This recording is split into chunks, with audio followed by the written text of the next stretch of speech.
Welcome back to Where Are All My Friends? Damn, this is a cool episode. It is the first ever pro skateboarder on the podcast, and it is with Kevin Romar, who is not only a pro skateboarder, but is also an artist and a DJ himself. And that's a lot of what this podcast is about.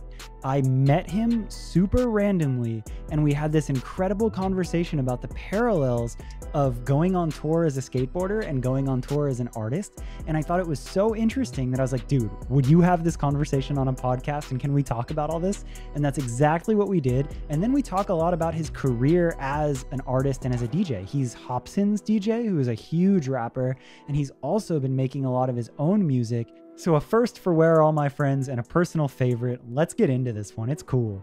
Where are all my friends? Yeah, man. Kevin Romar. I can't believe this, dude. I'm having a little moment right now. Yes, man. Because I wanted to save this to tell you right when we started recording, but like, one, you're the first pro skater that I've had on the podcast, and it's a freaking honor. So for that, yeah. Thank you. Thank you for being down to do the podcast. Like that means a lot to me. Hell yeah, man. No problem, dude. Yeah. Stoked. And then I was listening. So I feel like it's a real, an honor to have somebody that's done an episode on one of my other favorite podcasts, which is the 9 Club. Yeah.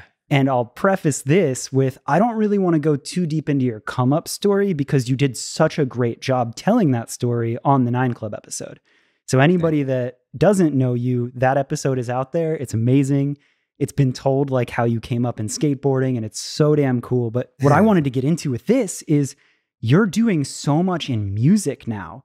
And that's so cool. Like that crossover, like of course skateboarding and music connect a ton, but somebody who's doing it like you now and like DJing for Hopsin and doing your own production as well, like that's pretty cool.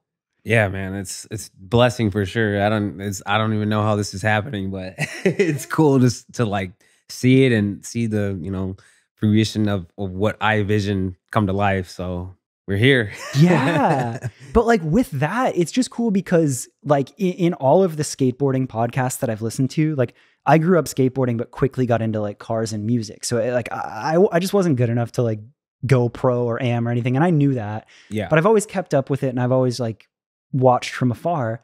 And you always hear that from skaters that have had these successful careers is like life outside of skateboarding. Yeah. And a lot of people struggle with that. Mm-hmm. And I feel like your progression of like naturally finding something that you were so interested in and then just like owning it is really cool to me. Hell yeah, man. Thank you. That's super cool to hear, man. Yeah. And then my other like little parallels that I loved is like hearing your skateboarding come up.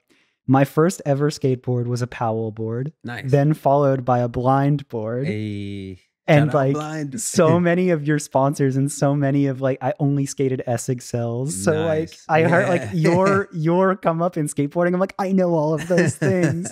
For a listener who doesn't know, quickly give an explanation of yourself, of who you are and what you do. Well, my name's Kevin Romar. I'm a professional skateboarder. I guess I'm a professional DJ now. Toured around the world with Hopsin. Became a DJ about like 7 years ago. Been his tour DJ for about 4 years. Yeah, just definitely do a lot of different things. I'm an entrepreneur. Own my own clothing brand. It's coming out soon. And just living life. Just kind of trying to keep the momentum going. Try to keep the dream alive. So yeah. And there's so much in that I want to talk about, like the brand, like that in itself is so cool. And then like how we met was through race service. You were DJing a party for Coco, who's a pro BMX rider. Yeah, Coco's cool, man. That's a cool dude. Yeah. He's super rad. So like kind of to me, where we kind of had this natural conversation there was you understand both music and skateboarding at a very professional level. And I thought that this podcast would be so interesting to talk about. Like, I think a lot of the people listening to this know music more than any type of skateboarding, but I think there's a lot of parallels in business and the grind of it, but also like weird things like touring. Yeah. You started touring with Hopsin how long ago? 4 years ago, or like 4 or 5, like 2016 was my first tour with him. Okay. So that's been a while. It's been a while for sure. Yeah. And I had zero experience like being his tour DJ. Because I come from a background where like I started DJing just strictly like dubstep and like house music and like trap music. Like when that trap era, like EDM trap was at its like height, Yeah. peak. That's all I wanted to DJ at that time, and just house music. I like both those sides. And then Yeah. I didn't want to DJ hip hop at all. I didn't, because that's all I was listening to at the time, which is strictly hip hop. Yeah. So I wanted to do something different. You know what I mean? So I was like, let me tap into this other world, like house music and dubstep. I was getting some shows, like I was early on, and that's because that's all I knew how to do. And I was like a pro skateboarder, so everybody wanted to book me at that time, just because like pro skateboarder, DJing at the club, and it was, yeah, you know what I mean. And I didn't know how to DJ hip hop. I didn't know. And then I got booked at Blackbar in LA, and I remember it was like I skated for Super at the time, and they had a party. I started off my set. I thought I was like, because I was always into like just sets, you know what I mean? Like Romar's set, you know what I mean? So I went into it not knowing like a bar is not a set. It's more of like, it is a set, but it's more of like catering to the crowd. Right. You know what I mean? Instead of just playing like what you think is cool. Yeah, I just went in there playing strictly dubstep and trap. And the bar was like, what is going on? Like, what is this? Like, no, like, because, you know, it's heavy, you know, like heavy sounds, you know what I mean? Like, ooh. And everyone was just like standing there like, what is the DJ playing? What the fuck is happening? So this girl came up to me and she's like, you know, if you played like some Blackstreet No Diggity, the bar would go crazy. And I was like, really? I was like, oh, I don't want to play hip hop. That was me at that time. I didn't want to play hip hop. Yeah. So I dug into my crate and my laptop. I played No Diggity. The bar went crazy. It switched like that. Just like that. And I was like, oh, okay, I see now. So I learned how to play hip hop like at that bar immediately, pretty much. That was like 2014. Yeah. I knew how to dabble with hip hop at that time, but like I didn't know how to mix it like correctly. Yeah, I mean, obviously, like, you know the genre, like so many skate videos. Like I found Talib Kweli from a 411 VM video. Yeah, like, you know good hip hop. Yeah, I know great hip hop, dude. Great. I just didn't want to play it. You know what I mean? Because I heard those songs so many times. You know what I mean? I was like, I want to do something differently. But at a bar and as a bar, they want you to play stuff like that. Yeah. As I figured out throughout my DJing career. So that was a time where I learned how to play hip hop, and it just changed everything. You know what I mean? That was a time where it just changed my life pretty much just by playing hip hop. Really? Yeah. I should have just been playing it all along. I just wanted to do something different. Yeah. But it's cool because I could play house music now, dubstep music now, hip hop, and I can incorporate everything now, which I think that was like a lesson in my DJ path. You know what I mean? It's like, dude, for sure. Yeah, for sure. And also like 2014, 2015, like on SoundCloud, I remember there was some really cool electronic dubstep. Like, that was a really fun thing to watch happen. It was so fun. So like, I feel it. It was so fun. So from there, I just, started playing hip hop at Blackbar. I got booked there to do a residency every week from that night. Okay, I was just gonna ask you that. Like, were you DJing there regularly? Regularly, yeah. Okay. They were like, "Dang, you killed it." I thought I sucked. Like, I was like, dude, horrible. I left like sweating and stuff, like, because I felt like so nervous. You know what I mean? So much anxiety. Yeah. And I skated for Super, and I didn't feel like I destroyed their party. But in fact, I did the reverse. The beginning sucked, you know what I mean? But I changed it and flipped it around. But I felt like I just was so bad. You know what I mean? Yeah. The lady that owned that bar, she called me. She's like, "Romar, you killed it. Like, we would love to book you every week. Let's have a residency here. Book you all September." I was like, "Really? Like, damn, okay, cool, for sure." And from that moment, I was there every weekend, Friday and Saturday. And people would come and just like have such a good time, you know what I mean? And I literally sat there in my room, and I just practiced hip hop, like making all these different types of sets, just so that I was like prepared each time. And that really, really, really helped me out. Yeah, that's something that I noticed about you is like, you're not like a Spotify DJ. Like, you really take this seriously. Oh yeah, like, for sure. You will build a set, and like you have a proper library of music, and like you have real turntables, you do transitions. Like, it's not just like next. Here's my playlist. That's not the type of DJ that I am. You know what I mean? I really like to mix. My transitions are like what I'm built on. Like, if that's like the key to me, is like having a great transition. Because when you have great transitions, the flow of everything is just so organic and natural, and everyone's having a good time instead of just pressing play here, play there, and just crossing over to there, and just doesn't sound right. You know what I mean? Yeah. So I focus mostly on transitions for sure, and the music, of course, and curating the nice vibes. I think that that's something that shows, it's like a show of a true professional when you are at a party or you're at an event and there's a real DJ Yeah, and you don't notice, but it's just a constant vibe. for sure. Like you only notice if a DJ is not good because Yeah. you're like, but if a transition is perfect, you're not thinking about it. You're just like, Exactly. oh, this is a vibe the whole time. Yeah. and that's super cool. You know what I mean? Not everyone's gonna get it, and that's a good cool part about it is because you want it to flow that way. You know what I mean? yeah. Like you said, when someone's sucking and it just doesn't sound right, then you're like, wait, right. why is this DJ like yeah. performing? You're like not going to this, you know? stop mid conversation and be like, I'm sorry, did you hear that perfect transition? Like, no, it's not like that. But okay, something on Blackbar, because I've been there just like randomly, but Yeah. I didn't know there was any type of history to it or anything. You saying that it has a tie to skateboarding. Oh yeah, for sure. So a couple of skateboarders own that bar. Atiba Jefferson, he's like a photographer. Uh-huh. I think Sean Malto owns a little bit of it, and then I think Brandon Biebel. There's a couple of skateboarders that own that bar, and the Black Long Beach too one. There's skateboarders all involved with that. So that was a place where if you wanted to see your favorite pro skateboarder, you would go to Blackbar. That's You would go crazy. there. Yeah, for sure. Because you were saying that's where you met Hopsin, right? Yeah, that's where I met Hopsin. And the thing about that is like I wasn't even DJing there that time. Oh, you were just hanging. I went there for a birthday party. It's just some random birthday party. I got invited to, I forgot whose birthday it was, but I just remember getting there and my friend Seven Machiavelli was like, yo, Hopsin knows that you're here. He wants to meet you, man. He's a fan of your skateboarding. I was like, what? No way, Hopsin. Like, damn, that's cool. His contacts and everything. Yeah. Like, I know his music. You know what I mean? Like, I didn't listen to it consistently, but I know like Illmind. I listened to Illmind 5. My ex-girlfriend had shown me that song, and she put me on to him, and I was like, okay, cool. I know he's like a big rapper, so yeah, cool. I met him in the back.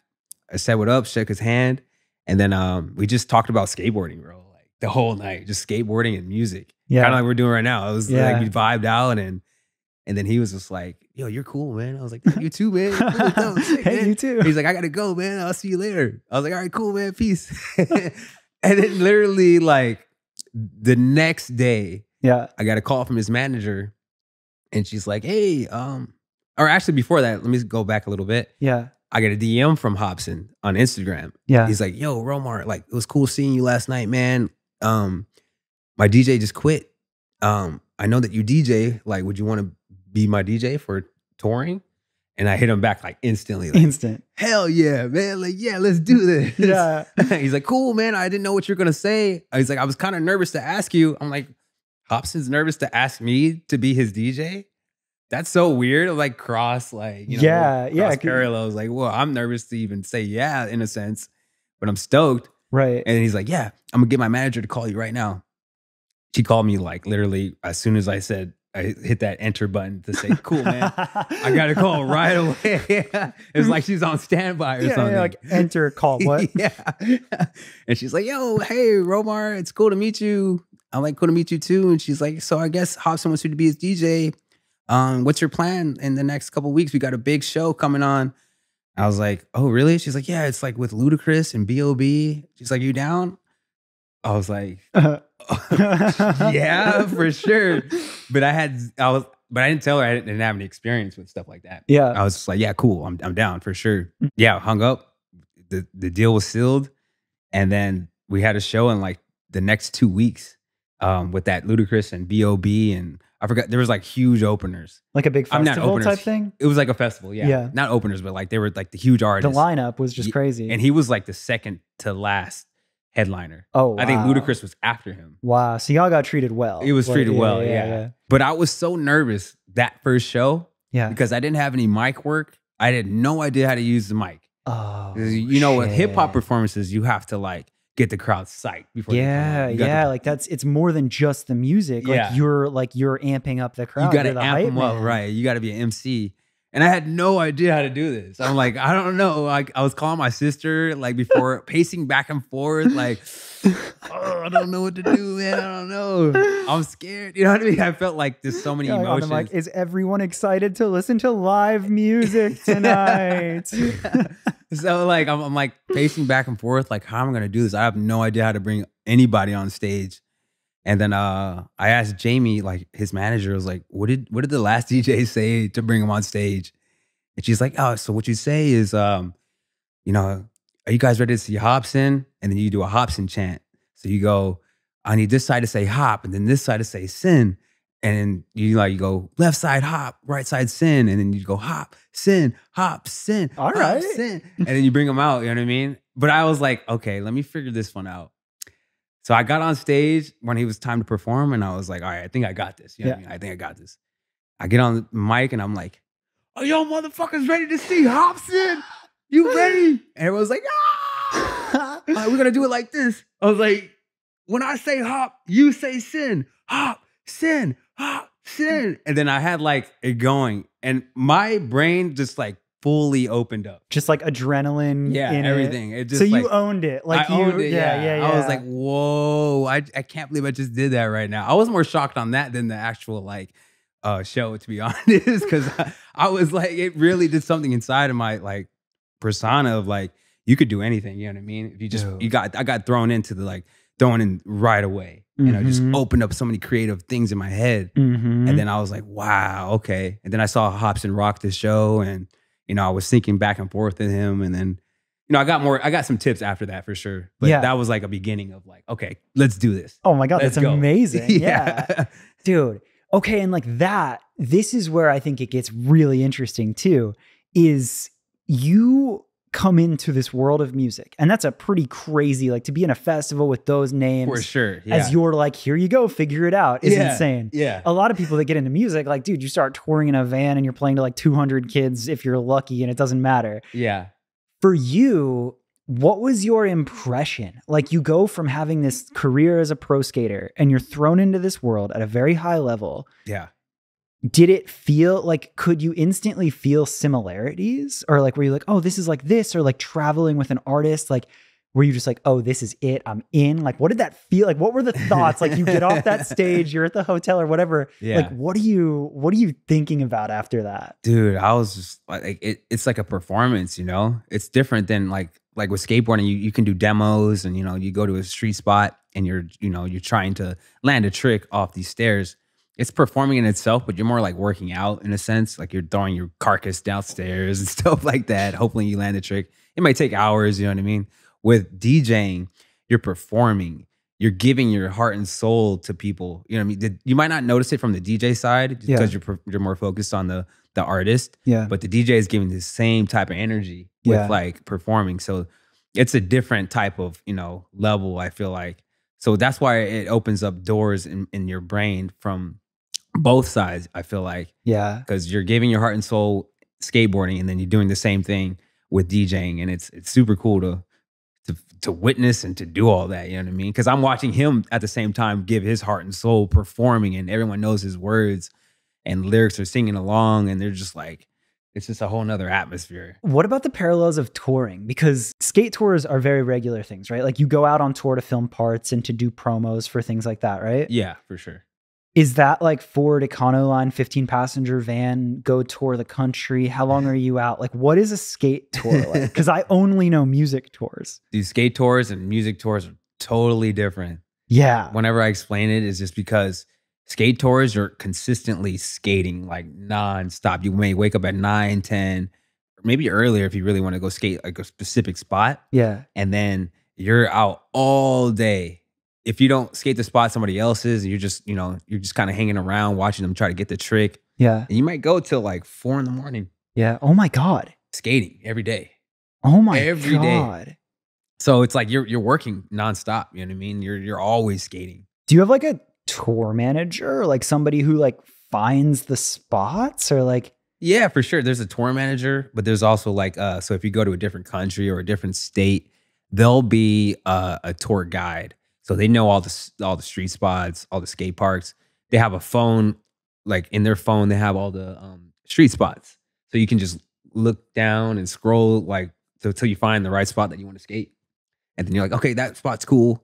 Let's go to that spot tomorrow. Anybody want to skate this spot that has like a certain obstacle? Like, we can all skate that. Let's do that today. Yeah. Just to like warm up. And so, yeah, we have a tour guy, tour spot guy. That's nuts. And then are you out like for blind skateboards? Like, is it that you go out and everybody on the blind team is filming for a certain part, or would you have it like cross? Like, could you have S footwear and blind out in the same van? Or like, what's that? Is it just friends that all get along and skate well together? Like, how do you put together a skate tour?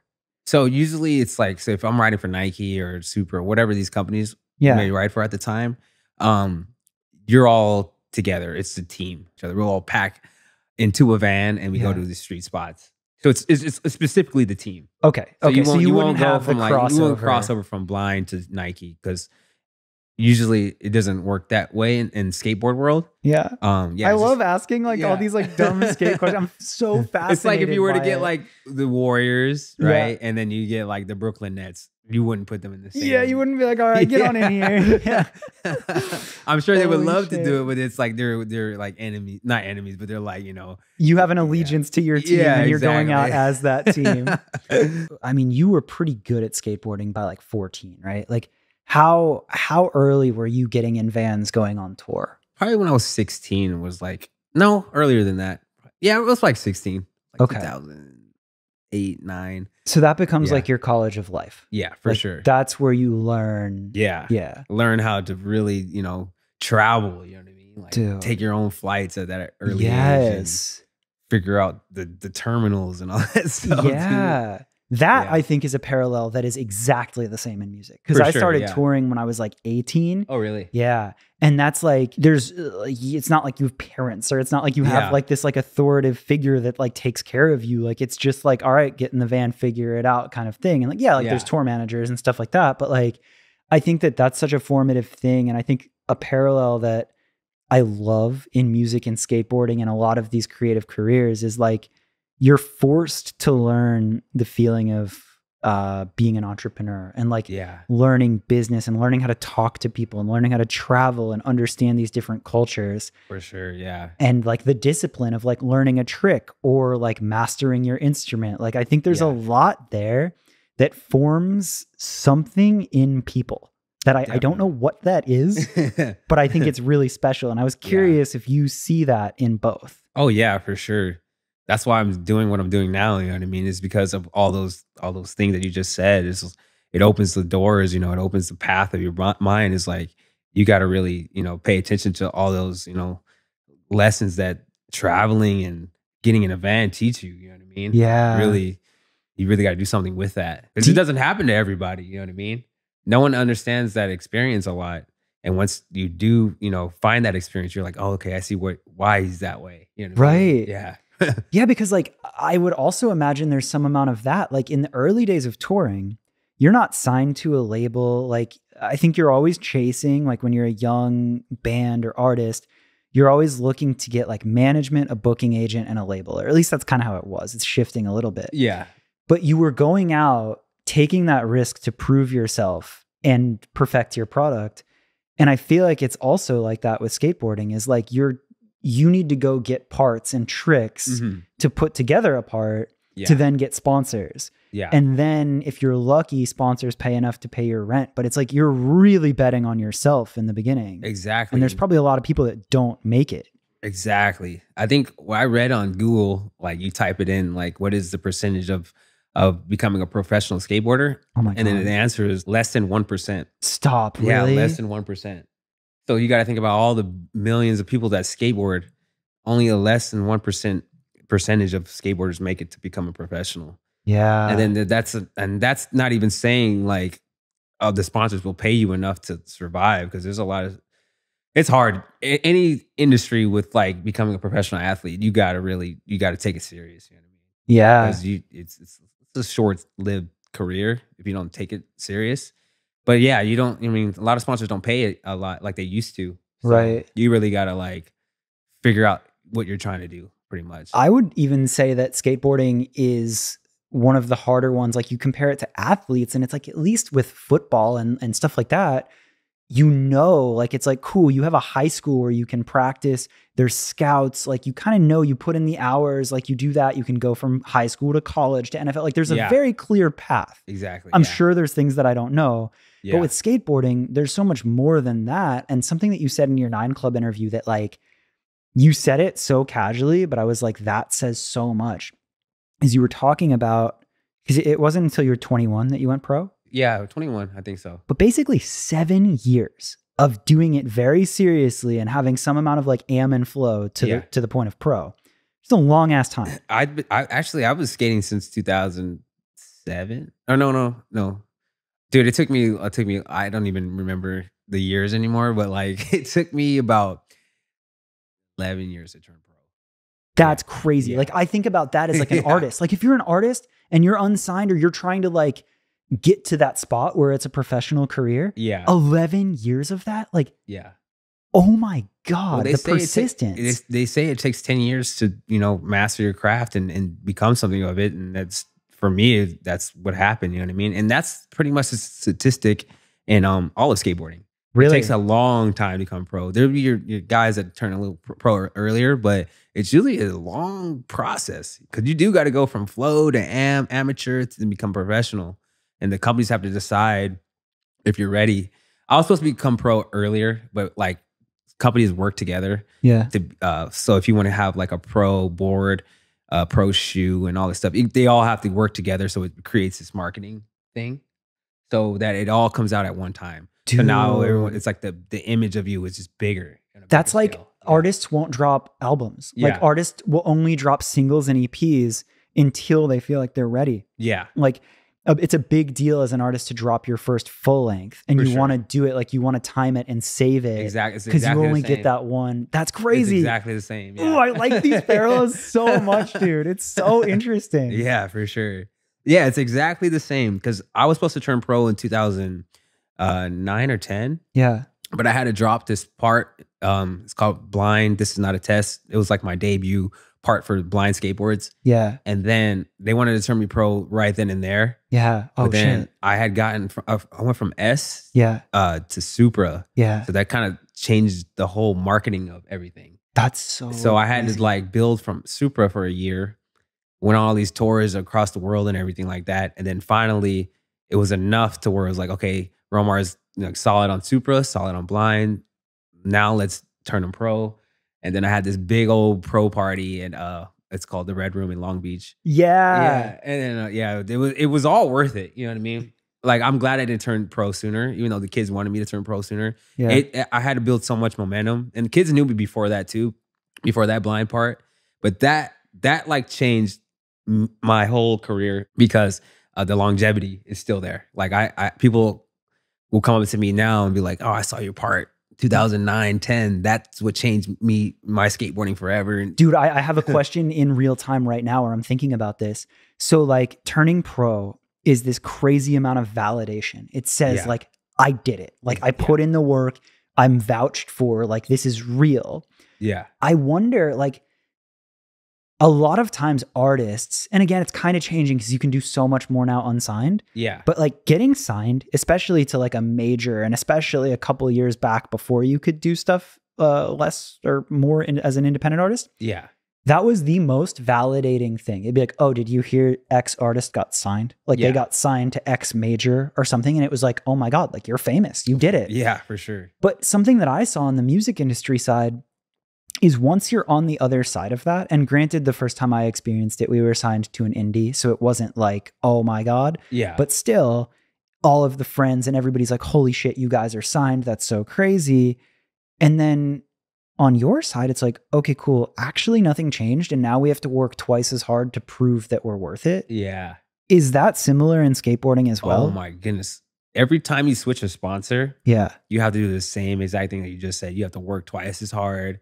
You have to re-image, like what's that word? You just rebrand yourself. Yeah. And it's a process, man. You know what I mean? I've had a couple of, sponsor changes. It's kind of like if an artist goes from Def Jam to Interscope. I mean, it's like Interscope might be, I mean, they're like the same type of, Yeah, but like you kind of have to win the trust and the loyalty of your team. And yeah. So, what about like on like a financial level? Like, did that change anything? Because again, that's something with music is I think a lot of people think, oh, as soon as I get signed, I'm fine. I can live. I can buy my family a house. And it's like, Yeah, I guess you could get like a big signing bonus, but like you're gonna have to recoup that, and those are kind of going away. And like I think people put a lot on that, and then it's not everything. It's not what you think it is. Yeah, it's the that same with also skateboarding. similar? Yeah, it's the same exact thing.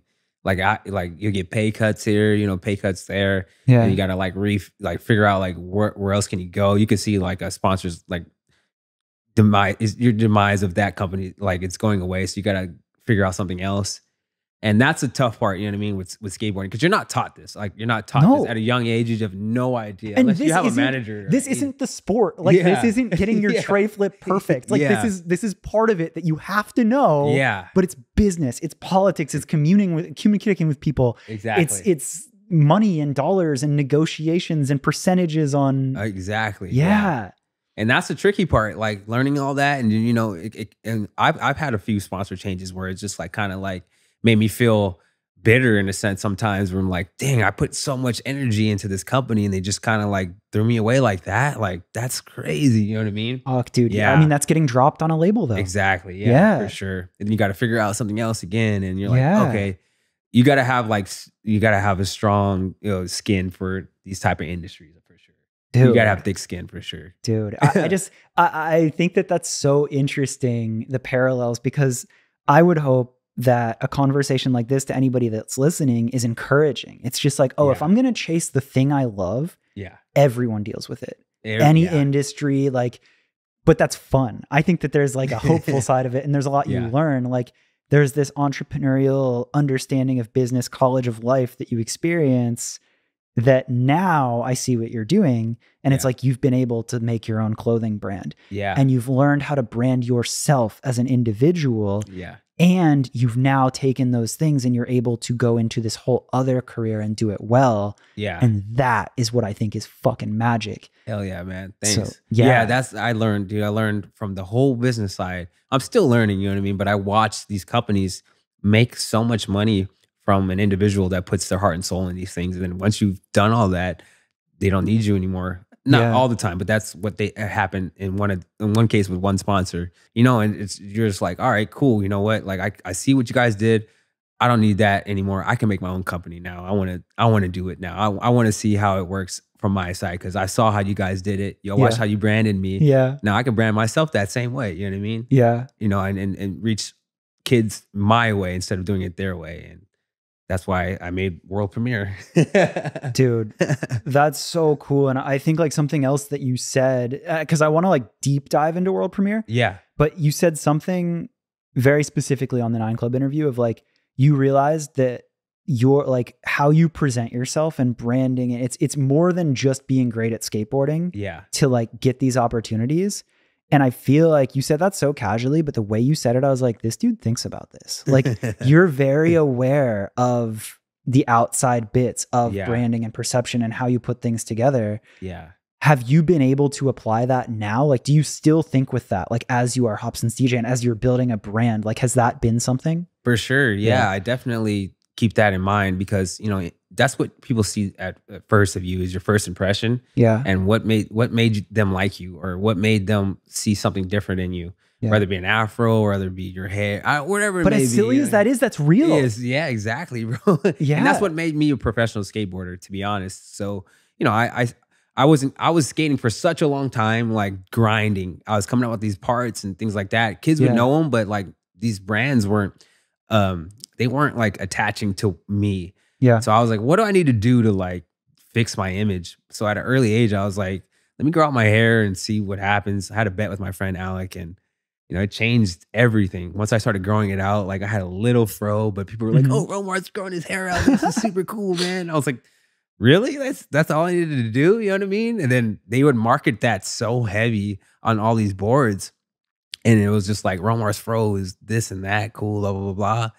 And I was like, oh, sick. Like, okay, I guess it's like 50% image and 50% skating. You know what I mean? Because that's what's going to sell. Okay, that though, that is so important. And I think that that's a lesson that applies to any industry. And I don't think people should take that personally. Yeah. I just think it's like, there's so much noise when you're branding yourself, and there's so many people, more so than ever, for sure, that are trying to do something unique and stand out and be different.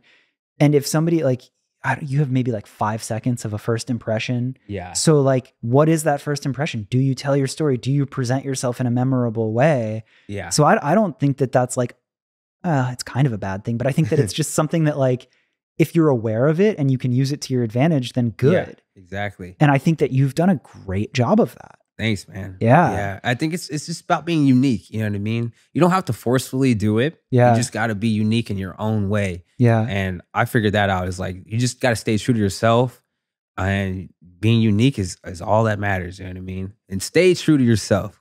That's the key. Don't try to do what another person's doing, because you're just going to be falling in that same category as them, you know? Right. Stay, do you. That's the key. God, I love that. And that plays to you as a DJ. Like, it's not like anybody told you like, here's the formula to having a career after skateboarding, or here's another thing you can do that you'll love. Like, you just liked this music. You were just doing this because you liked it. And now here you are. Yeah, for sure.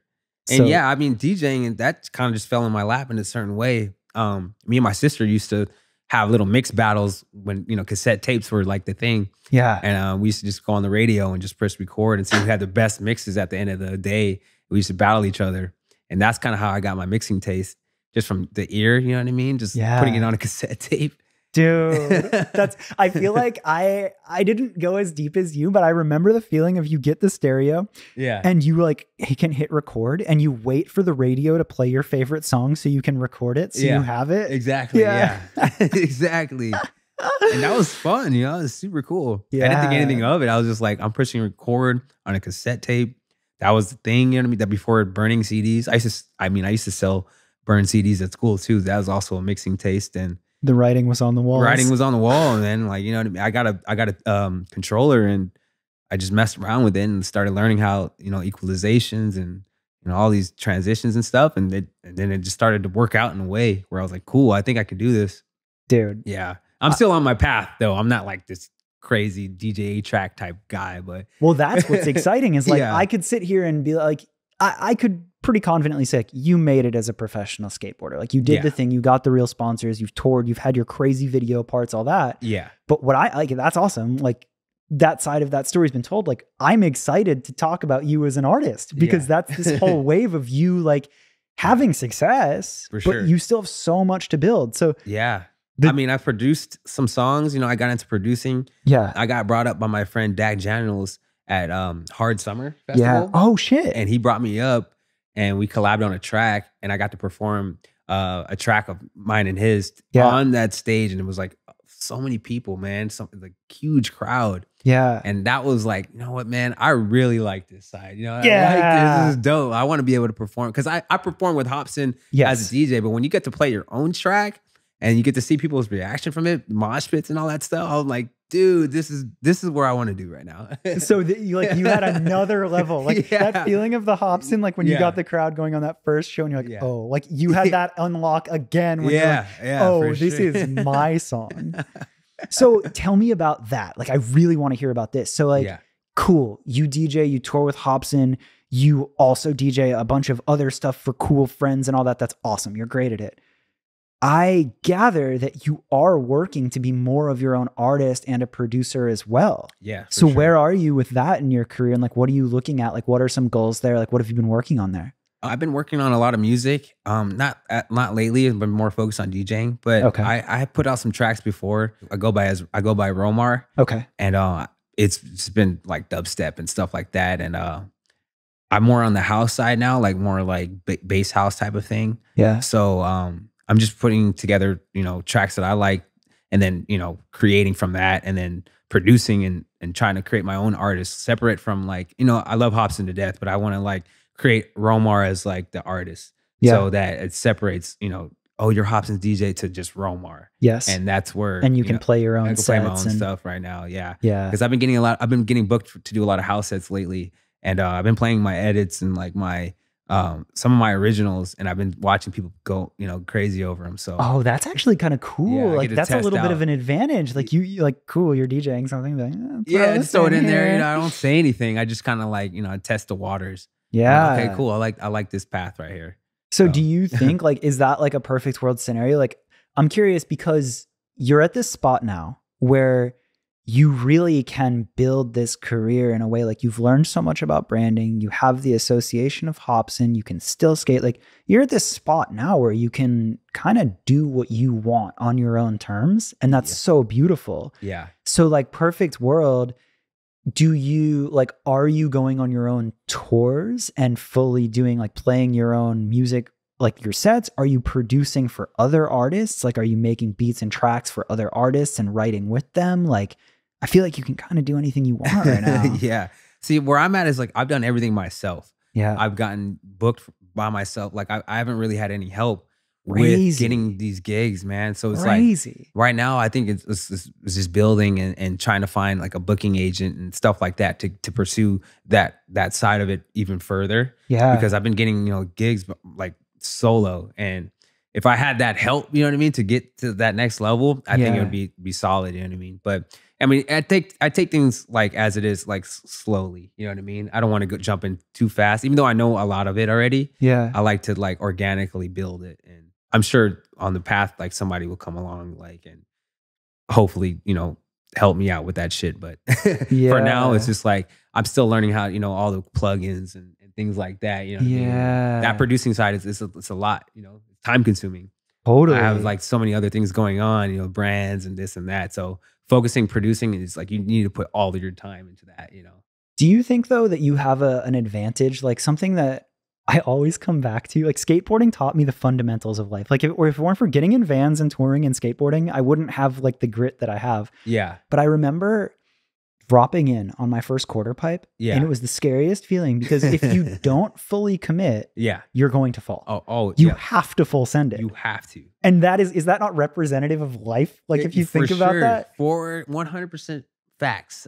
But then in addition to that, it's like, okay, cool. Getting a kickflip. You kind of just have to sit there and do it hour upon hour upon hour and fail and fail and fail and fall. And then you get it. So like now when you're learning plugins and when you're writing music, like, do you have that skateboarding grit where you're just like, well, I'm gonna get it. Like, dude, more than ever, dude. I'll be up for like 24 hours sometimes just trying to get this song right. Yeah. You're not supposed to do that. I know that. I listened to it so many times and making sure the levels are right and, you know, mastering is right. And I spend a lot of time like just listening to the same sounds over and over, you know, sound design.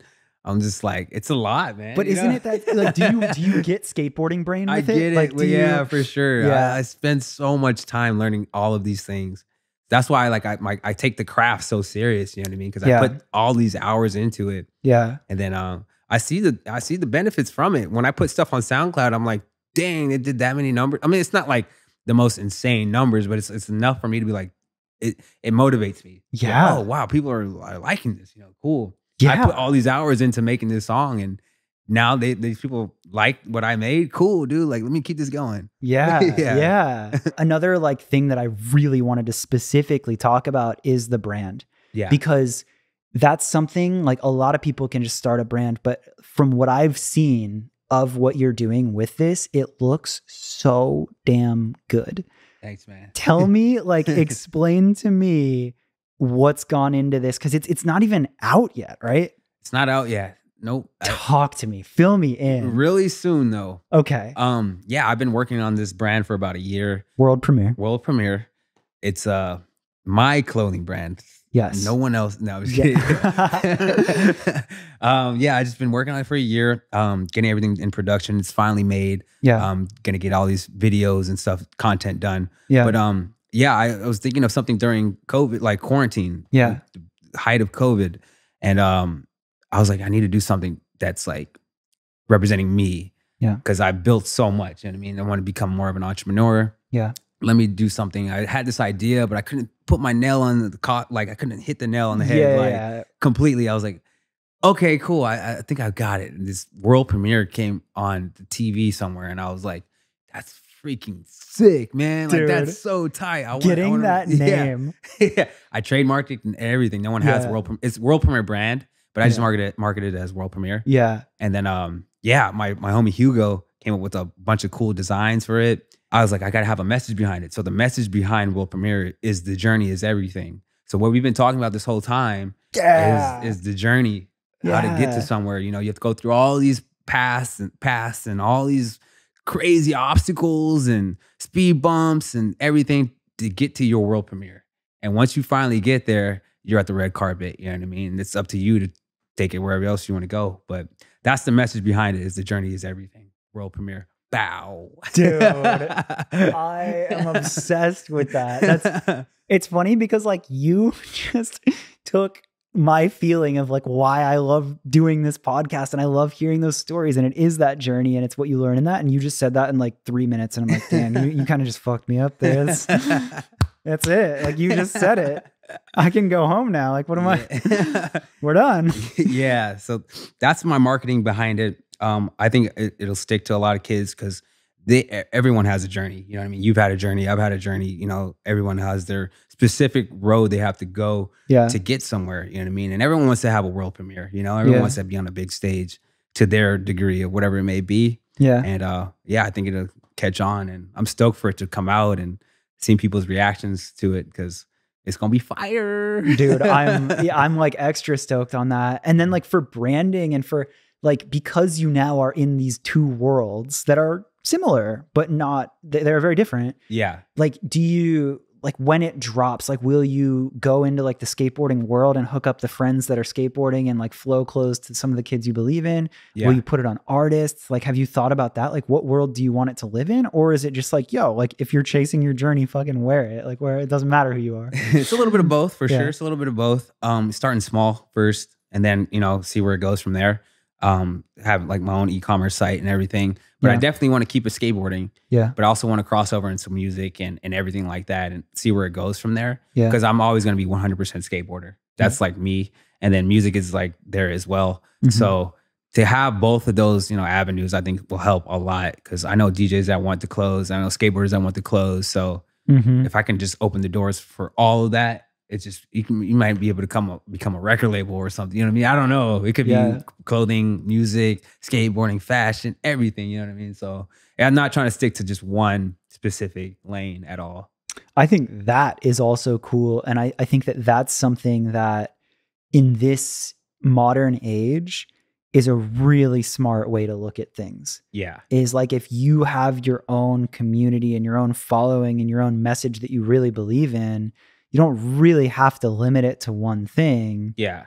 You can kind of use that to then grow and to like, especially being someone like yourself who's seen how skateboarding brands work and how brands are built. For sure. Yeah. You get where to start it and you get what you can grow it into. Yeah, exactly. And for me, it's just like, I can't believe I'm here at this point, you know, you're talking about this to people and to you and everything like that. Cause where I come from, it's like, I never saw anything like this were to happen. You know what I mean? I come from like a place where it's just, you know, it's just the gutter, you know what I mean? And to be able to come from there to now, it's just like, you know, it's a dream come true. You know, wherever it goes from here, I'm just like so blessed and thankful. So that's so sick. And that reminds me of one other thing that I wanted to ask you about that, like instantly, like your energy. And like when we met at RS, like there was no ego. Like there was no like, do you know who the fuck I am? Like I need to do this. Like I'm DJ Romar. I'm Kevin Romar. You know, like you were just like, yo, what up? Like I'm gonna do this thing. We good? And like just like this very like, I feel like you have this energy of like you're just happy to be there and like you're so appreciative and like you're so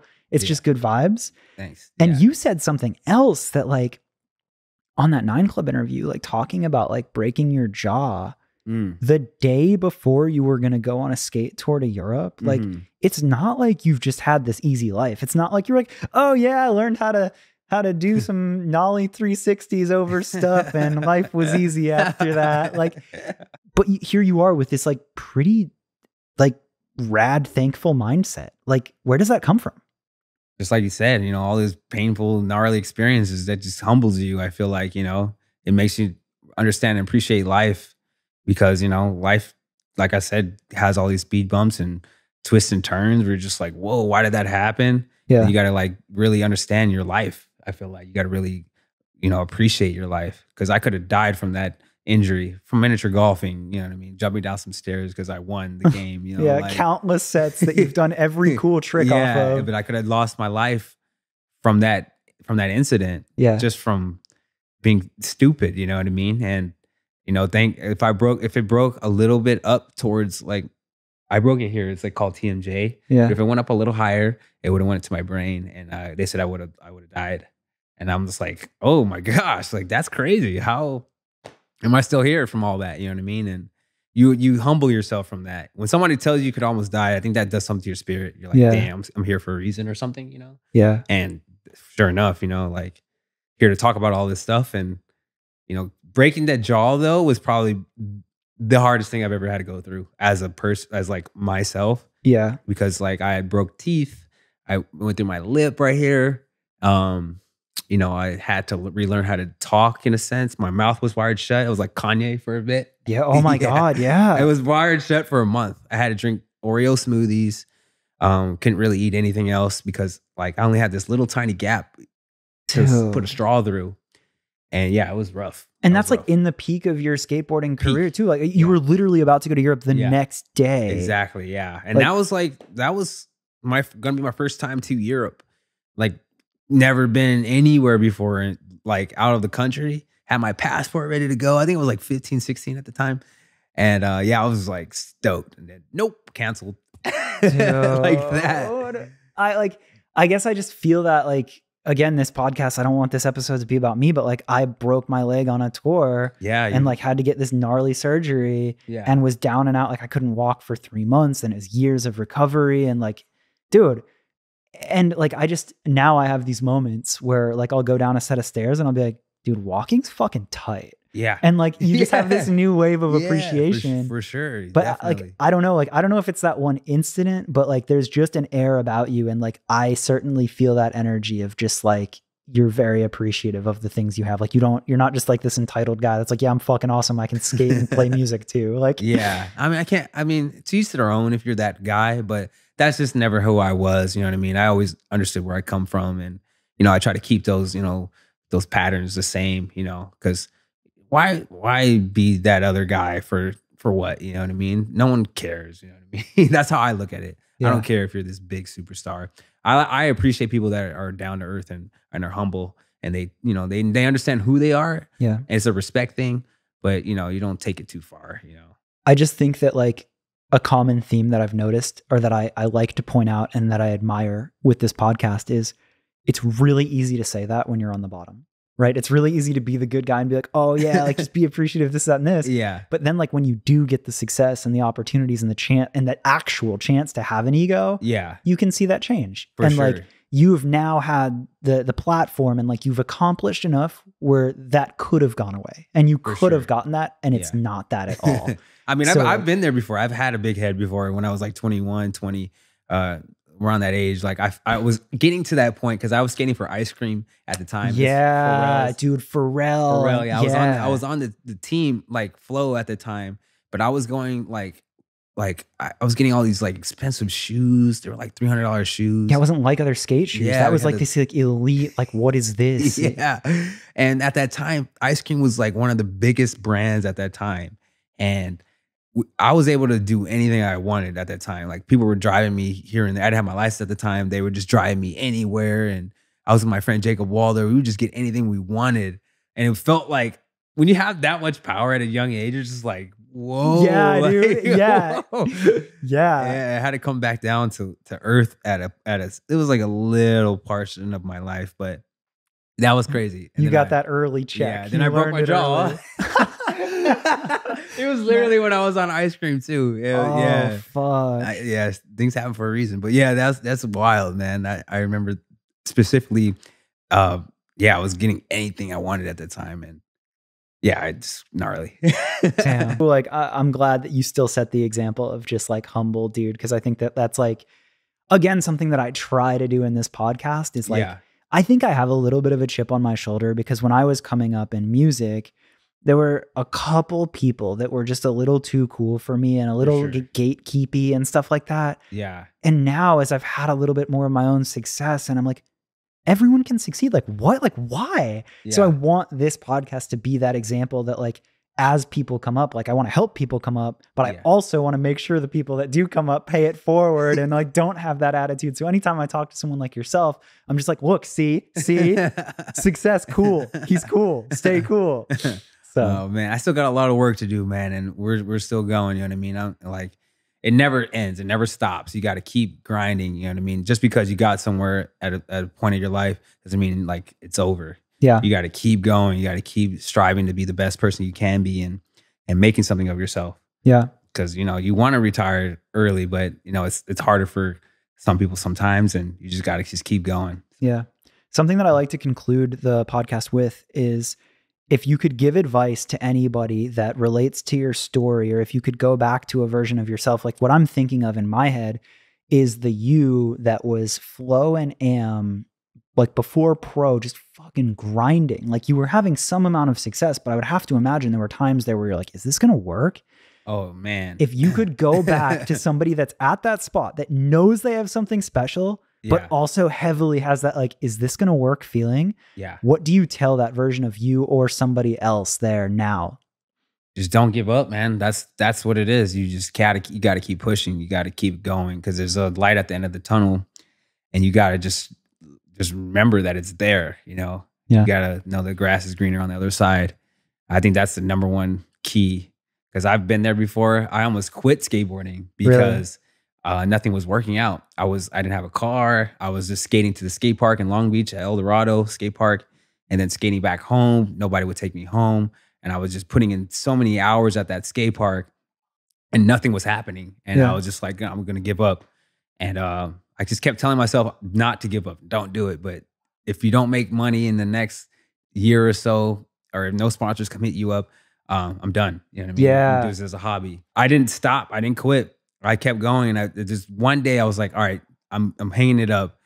I swear it was the next day I got a call from Crew Clothing, and they said they want to put me on the team. And it was like a day or two after, like I felt like I'm giving up. But I was like, wow, you really do got to keep going, because you just never know. You never know. You know what I mean? And that's what helped me, you know, keep my skateboarding career going. With those little moments like that. You know what I mean? And I think that applies to life. I think you just got to keep pushing.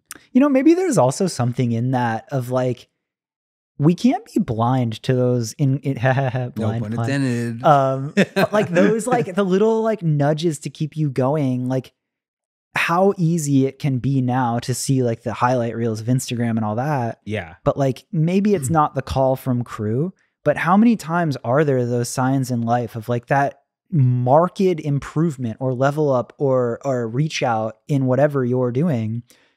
Like, damn, don't discredit those. Yeah. Because those are those little things that keep you going. So like, I wonder how many other people listening to this have that like metaphorical call from Crew, or like that little thing where it's like, listen to that, keep going. The journey is everything. Yeah. That's world premiere. World premiere.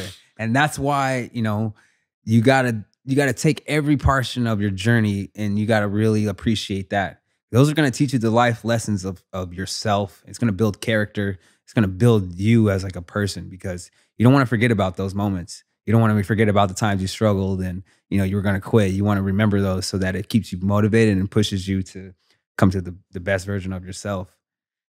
That's me to a T right there. Dude, thank you. This was fucking cool. I knew it would be a fun discussion, like the back and forths, but I didn't really know where it would go. And I'm so impressed by you as a person. Thanks, man. I'm glad to be on your podcast, dude. This is dope, man. Yeah. Cool to share these stories. I think everyone should hear these type of stories, man. I think everyone needs a little bit of motivation, especially at a time like now. They need a little bit of, so. Thank you for being a piece of that and sharing it. All day, man. No problem. Boom.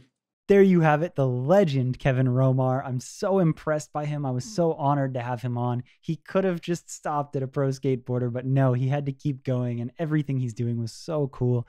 Make sure you check out World Premiere, his brand. If it's not out by the time that this drops, I will link it in the description as soon as it goes live. If you want to do me the biggest favor, there's something super simple that you can do that helps so much, and that's sharing it with a friend and sharing it on social media. The whole podcast has grown from word of mouth, and it's what lets me continue to have rad conversations with people like Kevin. If you want to go above and beyond and help on a whole other level, there is a Where Are All My Friends Patreon. As of right now, I've been doing this show with absolutely no backing, no ads, nothing. It helps me pay my absolutely incredible producer and editor, Deanna. Hi. And overall, it's just a massive help. So share it with your friends, support on the Patreon. Make sure you check out everything Kevin is doing. And I will be back next week with another episode. Thank you for listening.